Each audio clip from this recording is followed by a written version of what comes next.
যাবি রে সকল ছেড়ে অন্তিম কালে হরি বলে যাবে সকল ছেড়ে যাবে যেদিন শ্মশান ঘাটে ওই বাঁশুর দোলা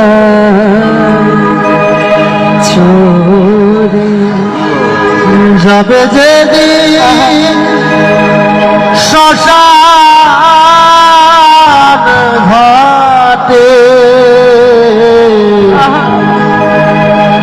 বাঁশের দোলায় চোরে সেদিন চারজনাকে কাঁধে করে নিয়ে তোমাকে রেখে আসবে সেই শ্মশান ঘাটে। শ্মশান ঘাটে চিতার আগুনে জ্বালিয়ে দিয়ে আসার সময় একটি হাড়ি ভেঙে দেয়। গুরুজনেরা বলে পিছন ফিরে তাকাস না, অমঙ্গল হবে। এতদিন যেই তুমি ছাড়া সংসারে একদিন চলেনি, এতদিন যেই তুমি ছাড়া সংসারে একদিন বাজার পর্যন্ত হয়নি।